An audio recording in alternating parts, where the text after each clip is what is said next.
सर्व मंगल मांगल्य शिवे सर्वार्थ साधिके शरण्ये त्र्यंबके गौरी नारायणी नमोस्तुते। दुर्गा सप्तशती का 9वां अध्याय, निशुंभ का वध। मैं अर्धनारीश्वर श्री विग्रह की निरंतर शरण लेता हूँ। उनका वर्ण बंदूक पुष्प तथा सुवर्ण के समान रक्तपीत मिश्रित है। वह अपनी भुजाओं में सुंदर अक्षमाला, पाश, अंकुश और वर्ध मुद्रा धारण करता है। अर्धचंद्र उसका आभूषण है तथा वह 3 नेत्रों से सुशोभित है। राजा ने कहा, भगवान, आपने रक्त बीज के वध से संबंध रखने वाला देवी चरित्र का यह अद्भुत महात्म मुझे बतलाया। अब रक्त बीज के मारे जाने पर अत्यंत क्रोध में भरे हुए शुंभ और निशुंभ ने जो कर्म किया उसे मैं सुनना चाहता हूँ। ऋषि कहते हैं, राजन, युद्ध में रक्त बीज और अन्य दैत्यों के मारे जाने पर शुंभ और निशुंभ के क्रोध की सीमा न रही। अपनी विशाल सेना इस प्रकार मारी जाती देख करके निशुंभ अमर्ष में भरकर देवी की ओर दौड़ा। उसके साथ असुरों की भारी प्रधान सेना थी। उसके आगे पीछे तथा पार्श्व भाग में बड़े बड़े असुर थे जो क्रोध से होठ चबाते हुए देवी को मार डालना चाहते थे। महापराक्रमी निशुंभ शुंभ अपनी सेना के साथ मार्तगणों से युद्ध करके क्रोधवश चंडिका को मारने के लिए आ पहुंचा। तब देवी के साथ शुंभ और निशुंभ का घोर संग्राम छिड़ गया। वे दोनों दैत्य मेघों की भांति बाणों की भयंकर वृष्टि कर रहे थे। उन दोनों के चलाए हुए बाणों को चंडिका ने अपने बाणों के समूह से तुरंत काट डाला और शस्त्र समूह की वर्षा करके उन दोनों दैत्यापतियों के अंगों में भी चोट पहुंचाई। निशुंभ ने तीखी तलवार और चमकती हुई ढाल लेकर देवी के श्रेष्ठ वाहन सिंह के मस्तक पर प्रहार किया। अपने वाहन को चोट पहुंचने पर देवी ने क्षुप्र नामक बाण से निशुंभ की श्रेष्ठ तलवार ही तुरंत ही काट डाली और उनकी ढाल को भी, जिसमें 8 चांद जड़े थे, खंड खंड कर दिया। ढाल और तलवार के कट जाने पर असुर ने शक्ति चलाई, किंतु सामने आने पर देवी ने चक्र से उसके भी 2 टुकड़े कर दिए। अब तो निशुंभ क्रोध से जल उठा भयंकर तथा उस दानव ने देवी को मारने के लिए शूल उठाया, किंतु देवी ने समीप आने वाले उसे भी मुक्के से मार करके चूर्ण कर दिया। तब उसने गदा घुमाकर चंडी के ऊपर चलाई, परंतु वह भी देवी के त्रिशूल से कटकर भस्म हो गई। तदंतर दैत्यराज निशुंभ को फरसा हाथ में लेकर आते हुए देखकर देवी ने बाणों के समूह से घायल कर धरती पर उसे सुला दिया। उस भयंकर पराक्रमी भाई निशुंभ के धराशायी हो जाने पर शुंभ को बड़ा क्रोध हुआ और अंबिका का वध करने के लिए वह आगे को बढ़ा।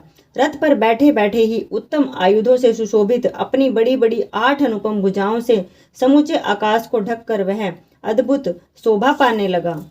उसे आते देख देवी ने शंख बजाया और धनुष की परतंजा का भी अत्यंत दुसह शब्द किया। साथ ही अपने घंटे के शब्द से जो समस्त दैत्य सेनानियों के तेज को नष्ट करने वाला था, संपूर्ण दिशाओं को व्याप्त कर दिया। तदंतर सिंह ने भी अपनी दहाड़ से, जिसे सुनकर बड़े बड़े गजराजों का महान मद चूर हो जाता है या दूर हो जाता है, आकाश, पृथ्वी और 10 दिशाओं को गुंजा दिया। फिर काली ने आकाश में उछलकर अपने दोनों हाथों से पृथ्वी पर आघात किया। उससे ऐसा भयंकर शब्द हुआ जिससे पहले के शब्द भी शांत हो गए। तत्पश्चात शिवदूती ने दैत्यों के लिए अमंगलजनक अट्टहास किया। अट्टहास मतलब हंसी। इन शब्दों को सुनकर समस्त असुर थर्रा उठे, कांप उठे, किंतु शुंभ को बड़ा क्रोध हुआ। उस समय देवी ने जब शुंभ को लक्ष्य करके कहा, ओ दुरात्मना, खड़ा रह, खड़ा रह। तभी आकाश में खड़े हुए देवता बोल उठे, जय हो, जय हो, जय हो। शुंभ ने वहां आकर ज्वालाओं से युक्त अत्यंत भयानक शक्ति चलाई। अग्निमय पर्वत के समान आती हुई उस शक्ति को देवी ने बड़े भारी लूके से दूर हटा दिया। उस समय शुंभ के सिंहनाद से तीनों लोक गूंज उठे। राजन, उसकी प्रतिध्वनि से वज्रपात के समान भयानक शब्द हुआ, जिसने अन्य सब शक्तियों को जीत लिया। शुंभ के चलाए हुए बाणों ने देवी के चलाए हुए बाणों ने शुंभ ने अपने भयंकर बाणों द्वारा सैकड़ों और हजारों टुकड़े कर दिए। अर्थात जो शुंभ ने बाण चलाए उनको देवी ने काट दिया, और जो देवी ने बाण चलाए उन बाणों को शुंभ ने काट दिया। जब क्रोध में भरी हुई चंडिका ने शुंभ को शूल से मारा, उसके आघात से मूर्छित होकर वह पृथ्वी पर गिर पड़ा। इतने में ही निशुंभ को चेतना हुई और उसने धनुष हाथ में लेकर के बाणों द्वारा देवी काली तथा सिंह को घायल कर डाला। फिर उस दैत्यराज ने 10,000 बाहें बना करके चक्रों के प्रहार से चंडिका को आच्छादित कर लिया।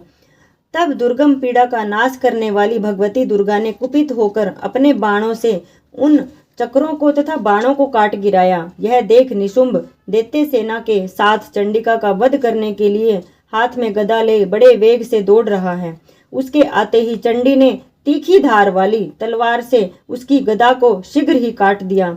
तब उसने सूल हाथ में ले लिया। देवताओं को पीड़ा देने वाले निशुंभ को सूल हाथ में लिए देख और अपनी तरफ आता देख चंडिका ने वेग से चलाए हुए अपने सूल से उसकी छाती छेद डाली।